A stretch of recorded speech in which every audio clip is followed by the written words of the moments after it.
At the start of PSVR2's life cycle, around 1 year ago, there was a singular game that had caught my attention massively before the headset had even launched. It wasn't No Man's Sky, it wasn't Gran Turismo 7, it wasn't Resident Evil 8, as despite them holding a large amount of excitement for me, these were games that I had experienced in some form or another beforehand, and even though I would grow to love them on the headset over time, it was actually Sony's first built for VR only game that captured my imagination, promising to bring players into an expansive and all-encompassing world filled with lush forests, snowy outcrops, and a post-apocalyptic setting lost to time with awe-inspiring sights, battles, and climbs. Because this was Horizon Call of the Mountain.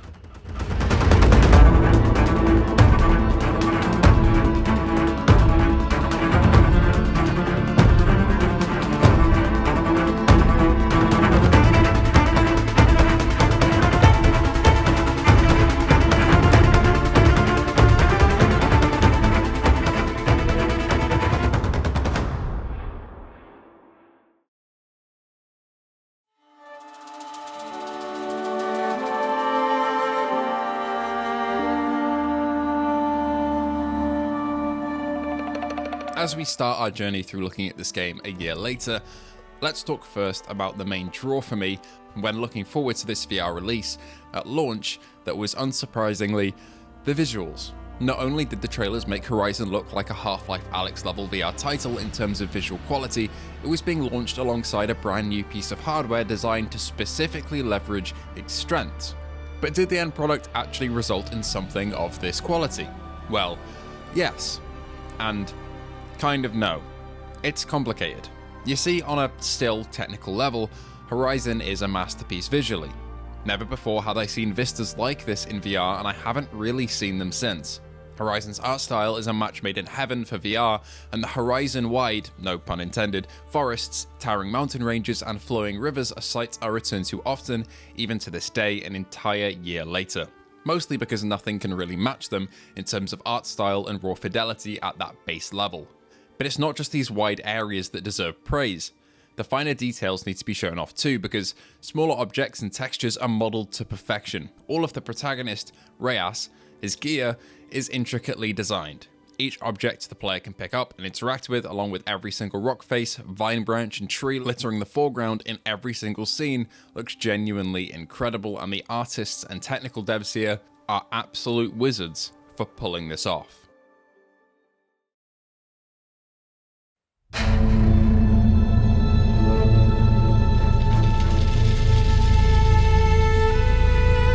However, this all sounds great, but in practice there's a large issue that rears its head not only in Horizon, but other AAA launch titles for PSVR2 as well. It's the dreaded word, reprojection. Because the game can't be run at a native 90 or 120Hz, even with dynamic foveated rendering enabled, it's run at 60 and then reprojected up to 120Hz, meaning there's a slight ghosting every time you turn, especially when using analog sticks to smooth turn. While I can move past this to a certain extent and still enjoy the visuals the game has to offer, this is understandably a large problem for some players on PSVR2 and turns what could be a smooth, incredible looking experience into a bit of a blurry nightmare.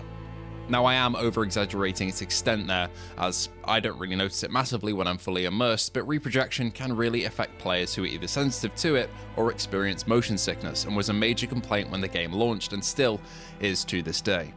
Perhaps this could be updated, as GT7 seems to have had a bit of a patch to improve its ghosting a little bit, and Resident Evil 4's reprojection tech was better than 8, its predecessor, so it is possible it could be updated if Firespray and Sony wish to do so.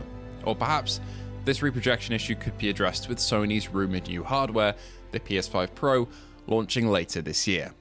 We'll just have to see.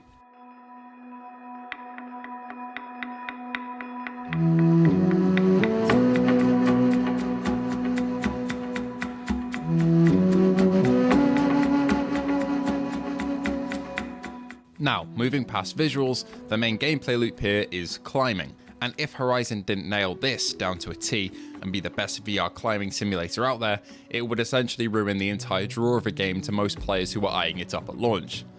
Luckily though, Horizon has the most polished and satisfying climbing loop I've ever had the pleasure of playing in VR, with handholds and ledges that feel natural to lift yourself up on, some vertigo-inducing heights to traverse, and a large variation of materials and areas to explore with just your hand movements. Whether it's hanging in a narrow crevasse from a rope, to lifting yourself up a pile of destroyed machine bodies, to climbing an actual tall neck while it's moving, Horizon fulfilled its promise to deliver the traversal from the flat screen games very, very well, despite its slower movement speed to account for VR motion sickness, while also giving more experienced players the leeway to really launch themselves from handhold to handhold if they're skilled and feel comfortable enough. A year's gap between release and current day has given a bit of perspective on how some players were let down with the volume of climbing stages though, which I do understand. If you're not drawn into climbing through these vistas, then Horizon really isn't going to offer much to you, as despite having some combat encounters, these are quite limited.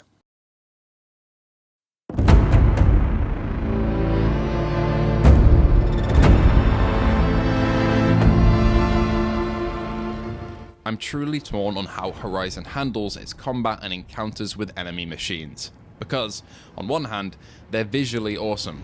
Every machine component you can destroy, every attack, every type of arrow you can use, they're all accurately transferred from the flat screen to the headset, making for some stunning variety and visual spectacle during these battles. But they're locked to a circle arena style movement system, where you can only traverse around a locked radius near your opponent, and this is as much of a problem now as it was at launch. As a result of this, combat feels restrictive and a little archaic compared to games like Resi 8, Alex and Vertigo 2. However, I do understand this decision from a logistical and adoptive point of view in terms of PSVR2, because Horizon was the launch title for PSVR2, marketed to be both a great VR game for veterans, but most importantly, a good first VR experience, meaning concepts like the idea of combat against the machines most likely had to be restricted for new players to get used to how VR feels. Despite this, I do wish we got an option to turn it off in the settings to allow for a more free and true to the flat screen experience in terms of fighting.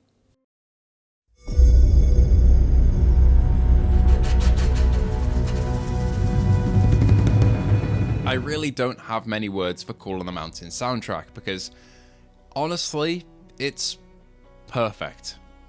Alistair Curley created a soundtrack to match Horizon's soundscape that envelops the player and makes them feel like they're in another world, full of sights and stories to see that aren't possible without the aid of virtual reality. I can't really describe it in words, so just take a listen.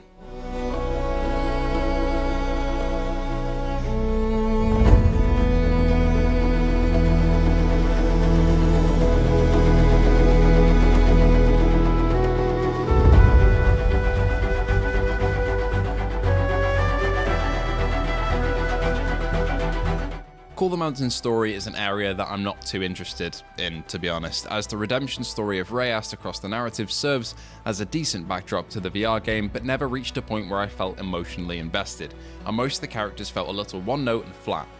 However, it did serve as a decent setup for some spectacular set pieces across the game, and the inclusion of characters from the flat screen games like Aloy was a nice touch. And actually being able to stand face to face with these characters and see some of the most impressive facial animations I've ever seen in VR was an absolute joy. Overall, the story is serviceable, there are decent stakes, but it isn't the reason I would revisit Horizon an entire year after launch.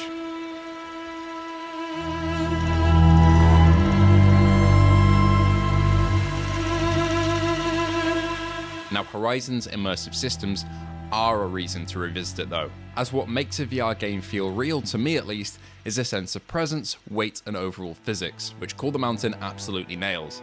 Every object you pick up and drop acts like it actually would.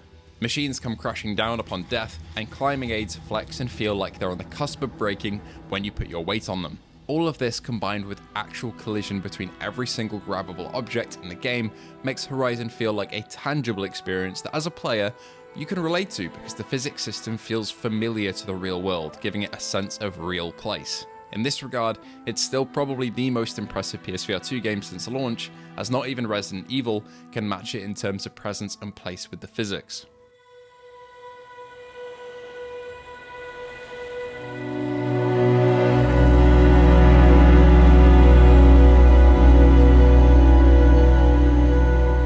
I also want to touch on accessibility before we head to our conclusion here, because the teams that worked on Horizon did an incredible job of including every option you would want or need for a VR game. From comfort settings to movement options, and even my favorite, damage modifiers, meaning if you enjoy the climbing but not the combat so much, you can crank up your damage and health for repeat playthroughs so you breeze through battles and can enjoy the relaxing sights and sounds of the world. All in all, it's a stellar job, and something that doesn't get enough appreciation.